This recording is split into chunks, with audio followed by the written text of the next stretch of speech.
మన ఆంధ్రప్రదేశ్ రాష్ట్రంలో అరటి సాగు దాదాపు 1,04,000 హెక్టేర్లో జరుగుతూ ఉంది.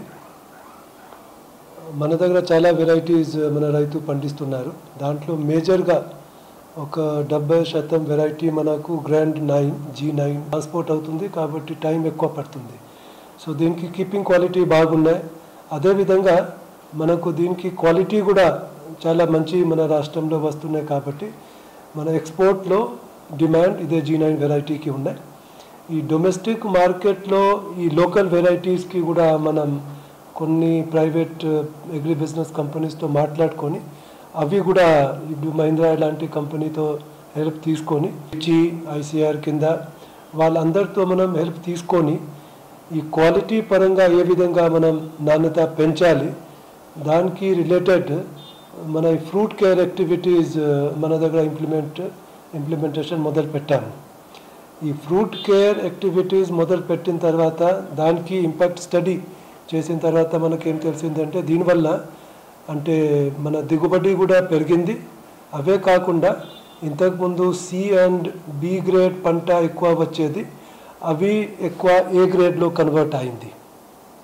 సో ఇది చూసిన తర్వాత మన దగ్గర ఇంకొక బెనిఫిట్ అంటే ఆంధ్రప్రదేశ్లో ఈ డిసెంబర్ నుంచి మార్చ్ సగం ఏప్రిల్ వరకు మన దగ్గర ఉన్న టెంపరేచర్స్ బాగా బనానా ప్రొడక్షన్స్కి కంజీనియల్గా ఉన్నాయి.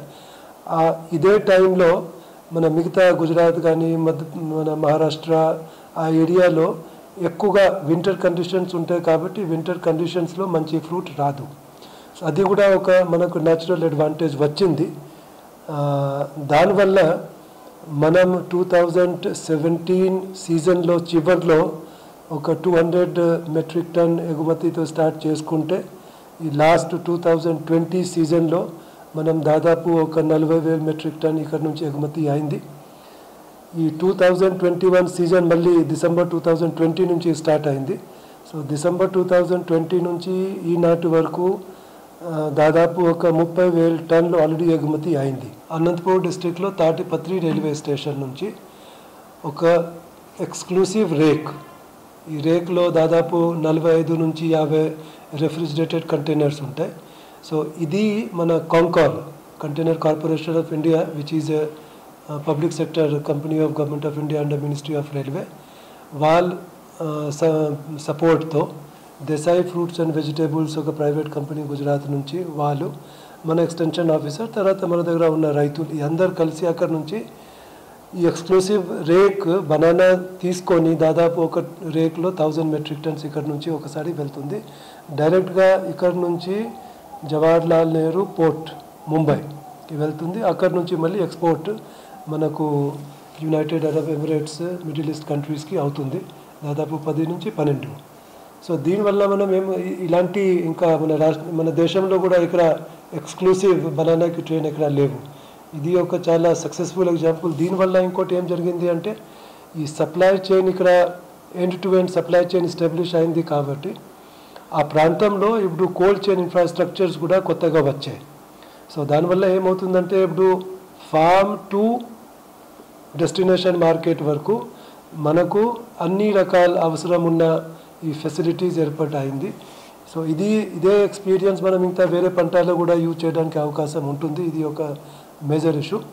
తర్వాత దీంట్లో రైతు మన ఉద్యానవన శాఖలో ఉన్న హార్టికల్చర్ ఆఫీసర్స్ కానీ విలేజ్ హార్టికల్చర్ అసిస్టెంట్స్ ఇప్పుడు మన దగ్గర మంచి నాణ్యతమైన అరటి పంటలు మన రైతు సోదరులు పండిస్తున్నారు కాబట్టి వేరే స్టేట్ నుంచి దాదాపు 10 నుంచి 12 ఎక్స్పోర్టర్స్ అండ్ పెద్ద ట్రేడర్స్ కూడా ఈరోజు ఐఎన్ఐ ఫార్మ్స్ ప్రైవేట్ లిమిటెడ్ అనుకోండి లేకపోతే దేశాయి మహీంద్రా ఇలాంటి పెద్ద కంపెనీ ఇప్పుడు మన రాష్ట్రంలో వచ్చి ఫార్మర్స్తో డైరెక్ట్గా అగ్రిమెంట్ చేసుకొని అక్కడే ఫామ్లో హార్వెస్ట్ చేసుకొని మళ్ళీ గ్రేడింగ్ సార్టింగ్ ప్యాకింగ్ అవి అన్నీ చేసుకొని అక్కడ నుంచి మళ్ళీ వాళ్ళు డైరెక్ట్గా పర్చేజ్ చేసుకుంటున్నారు. సో దీనికి ఇంకోటి మనం ఏం ఎక్స్పీరియన్స్ చేసామంటే దీనివల్ల కొద్దిగా ప్రైస్ స్టెబిలిటీ వచ్చింది. ఎందుకంటే నాణ్యతమైన పంట ఉన్నప్పుడు ఈ మార్కెట్లో కూడా కాంపిటీషన్ అయింది.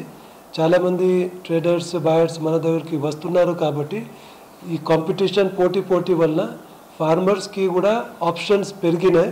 సో దీనివల్ల వాళ్ళు రేట్స్ నెగోషియేట్ చేయగలుగుతారు. ఫ్యూచర్లో ఇది మనం సస్టైన్ చేయాలంటే ఈ ఫార్మర్స్ ఒక్కొక్క ఫార్మర్స్ కాకుండా మనం ఫార్మర్స్కి రైతు ఉత్పత్తిదారు సంఘంలో ఏర్పాటు చేసుకుంటున్నాము.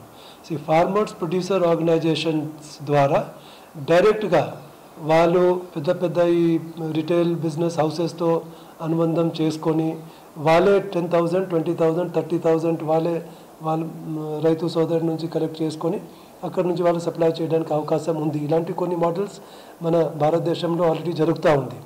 సో మేము కూడా ఇప్పుడు ఎఫ్పిఓకి బాగా ఎంకరేజ్ చేసుకుంటున్నాము. తర్వాత ఎఫ్పిఓ దగ్గర ఫార్మ్ గేట్లో ఈ క్లస్టర్ లెవెల్లో కావాల్సిన ఇంటిగ్రేటెడ్ ప్యాక్ హౌస్, దాంట్లో pre cooling, staging, grading, washing, packing ఇవన్నీ ఫెసిలిటీ కూడా మేము ఏర్పాటు చేసుకుంటున్నాము. ఇప్పుడు చిత్తూరులో, కడపలో, ఇప్పుడు అనంతపూర్లో కూడా కొన్ని ఎఫ్పిఓస్కి ఆల్రెడీ ఇది ఫెసిలిటీ మనం శాంక్షన్ చేశాము. సో దానివల్ల ఏమవుతుందంటే ఫార్మర్స్ స్వయంగా వాళ్ళు మెంబర్స్ నుంచి అగ్రిగేట్ చేసుకొని ప్రొడ్యూస్ డైరెక్ట్గా ఈ రిటైలర్స్తో రేట్ మాట్లాడుకొని సప్లై చేయడానికి అవకాశం ఉంటుంది. ఇది ఒక సస్టైనబుల్ ఇన్స్టిట్యూషనల్ మోడల్. సో మేము ఇప్పుడు ఇన్స్టిట్యూషనల్ మోడల్ డెవలప్ చేయడానికి ప్రయత్నం చేసుకుంటున్నాము. సో దీనివల్ల మేము అంటే మన ఒక ఉద్దేశం అంటే రైతు సోదరులు ఎంత బాగా కష్టపడుతున్నారు, ఎంత కష్టపడి పంట పండిస్తున్నారు కాబట్టి వాళ్ళకు మంచి గిట్టుబాటు రేట్ రావాలి.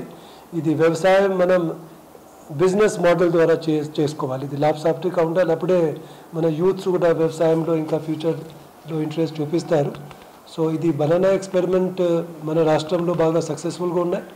దీంట్లో మనకు స్టేట్ గవర్నమెంట్ నుంచి సపోర్ట్, అదేవిధంగా డిపార్ట్మెంట్ పరంగా అన్ని స్టేక్ హోల్డర్స్ నుంచి సపోర్ట్ బాగున్నాయి.